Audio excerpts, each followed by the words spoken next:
On the 1st of July, it's been 154 years since the Declaration of Emancipation was signed. That's the Dutch. Where I was born, it's 179 years this year. And that was the physical emancipation, so-called. Now fast forward 154 years later, last week I think it was, I was in a meeting and we was talking and certain things, well, different aspects. And someone in the meeting said, you know, you got to be careful with that black thing. I was like, what? So it goes to show you, after 154 years, so-called emancipation, maybe from the physical sense, but the mind is still not liberated. And we are still enslaved mentally. So I hope in doing this is the 4th edition of WeCulture, and one of the goals of WeCulture is to somehow, some way, spark, be a catalyst in some kind of a way with maybe one of the parents or one of the kids, somebody who have attended WeCulture, or maybe they see it on YouTube afterwards, since these days everybody's staring at a screen. You know, so one way or the other they may have seen it and it may have that kind of effect. And as always, we start off WeCulture with thanking some people. We don't wait till the end to do it, we do it up front. I want to thank O'Neill's Kitchen for cooperating with us. I want to thank Massive, management, staff, everybody.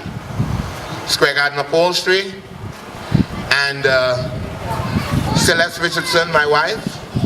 Mr. Angelo Richardson, it's a Richardson thing, we can't help. And of course, one more, Mr. Gregory Richardson. Now, you don't always see him around, but Gregory is in the background and he advises, he has a hand in it also. You know, so 4 Richardsons. And for us, for you. I'm going to read a poem from Maya Angelou, and it's called Phenomenal Woman. A lot of people hear it, so I'll say it again. Pretty woman, wonder where my secret lies? I'm not cute or built to suit a fashion model size. But when I start to tell them, they think I'm telling lies. I say, it's in the reach of my arms, the span of my hips, the stride of my step, the curl of my lips. I'm a woman, phenomenal woman, that's me. I walk into a room just as cool as you please, and to a man, the fellows stand or fall down to their knees. Then they swarm around me, a hive of honeybees. I say, it's the fire in my eyes and the flash of my teeth, the swing in my waist and the joy in my feet. I'm a woman, phenomenal woman, that's me. Men themselves have wondered what they see in me. They try so much, but they can't touch my inner mystery. When I try to show them, they say they still can't see. I say, it's in the arch of my back, the sun of my smile, the ride of my breasts, the grace of my style.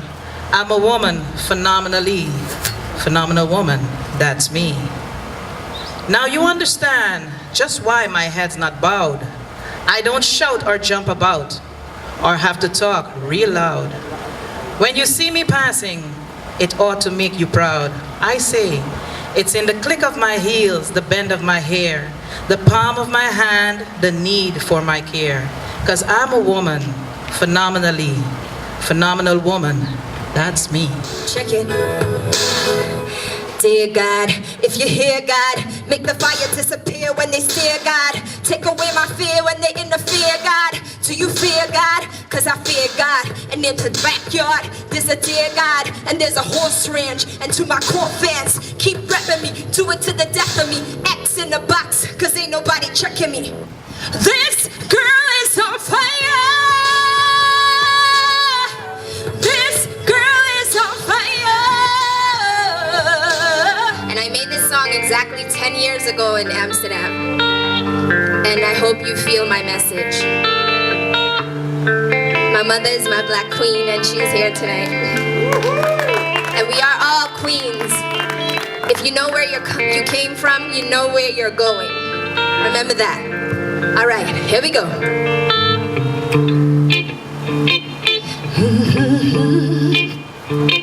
This is for all the single women in the world, all the mothers that raise their kids on their own.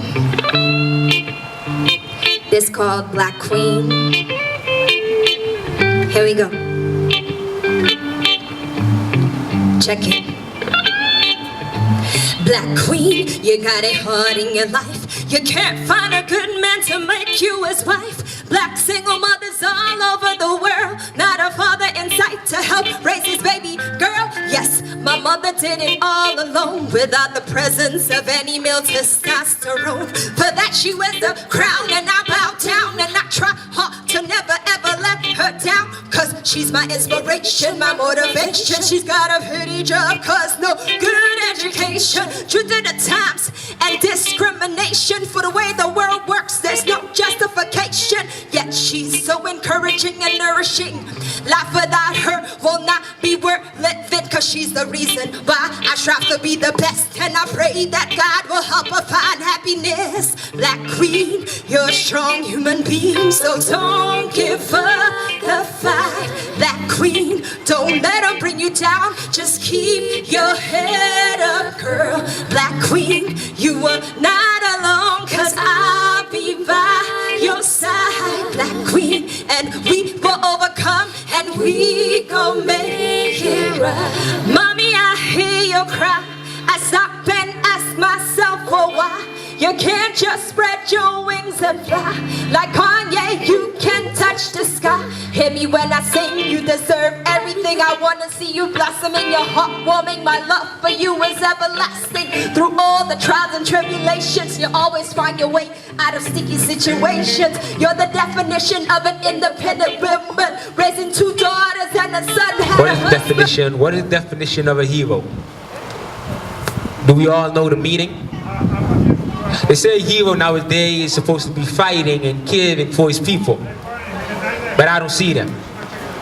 I guess the hero right now, all of them are leaving. Nowhere to be found and nowhere to be seen. It's like reality flipped the script and life as we know it now became a dream. Oh man, what a scene. They say nowadays a hero needs the looks.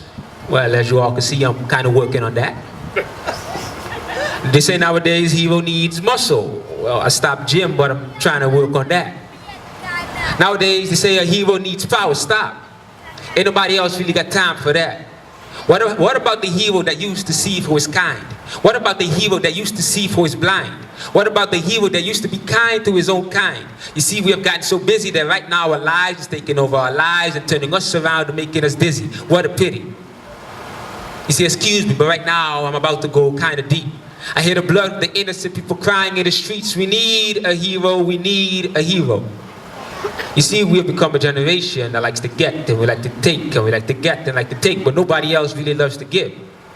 But I say it's time to be inspirational. Who's going to teach these young kids, who's going to teach these young men and women how to live? Now, I forbid to actually be a part from that. You see, I used to be a quitter, but really, I'm just really apart from that. Now, my apologies one more time. I really didn't mean to get so loud. But the fact is, right now, I see so many heroes in this crowd. And if you really don't know who I'm talking about you. Each and every one of you. I see kings, queens, dreamers, believers, achievers. I see prince and princess, kings and queens, of course. I see lions, lioness. Matter of fact, take a step back. I'm seeing the creation of the great Almighty God right now in front of me at his very best. And if you don't know who I'm still talking about, I'm talking about each and every one of you.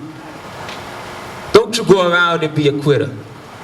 You want a hero, you find it wherever you want.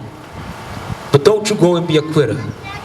You either look to the man above, or you either look to the hero in the mirror. Thank you. I've invited you all to a book launch.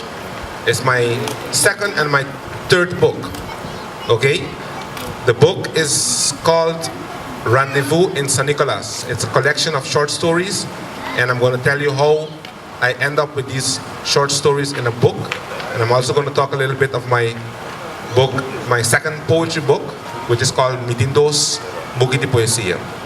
Let me be honest with you. I'm a liar. I lie. Then I lie to cover the lie. After that, I use another lie to cover the lie I use to cover that same lie. I don't lie because I want to or because I have to. I lie because I have the ability. I'm a writer, and I create stories as we speak. Ideas come to mind out of the blue, and moment after moment, I amaze myself how well I can relate fantasies to real-life events. Being clever has nothing to do with it. It's a tease. Being able to inhabit this state of mind can also be considered walking on a thin line, being average, and being frantically schizophrenic. Amusing, it is, yes. And the images are sometimes so vivid that they live alongside true events as artificial memories. Because of the tight relationship with reality, these artificial occurrences can be easily reproduced from scratch without triggering any suspicion to the audience, following the same pattern they were made of initially. I lie with such frequency, it is one minor detail away from being completely pathological. The reason I can say this is because I enjoy it. Never any harm intended, although measuring the level of comprehension of the ambitious listener goes hand in hand with lying. If your subject cannot differ between fantasy and reality, chances are they would leave the conversation parameters with these hallucinogens and the poisonous projections still very clear in their frontal lobe. They would miss the anticlimax, the injection of the antidote serum at the end. Even though my lies are harmless, I can only limit their harm to the hemisphere within hearing distance. Once the subject leaves the site, the inflicted lie can take a life of its own. Words I once was responsible for, I will not acknowledge. Any after effect will be denied by refusing the existence of any and all relations to the content and or to the subject. Then again, I must say, everything I just told you about myself is a lie. I don't lie. Because if we don't know our history and we think that our history is marked by only captivity, then we're wrong. If we look at history on one particular lens, in one particular focus, in one particular point of view, then you know we're wrong. Because it's not one point of view, because it's not history or history. It's history. It's our story. That is what it is. So, in conclusion, I conclude by concluding and just saying thank you for giving me this little opportunity to talk a little bit about Marcus Garvey and the UNIA in an esoteric philosophical point of view. Thank you for your ears, for your eyes, and for your attention, and for your subconscious, because now the seed is planted, and now you will find yourself as an African in the Caribbean. Yes? Thank you very much.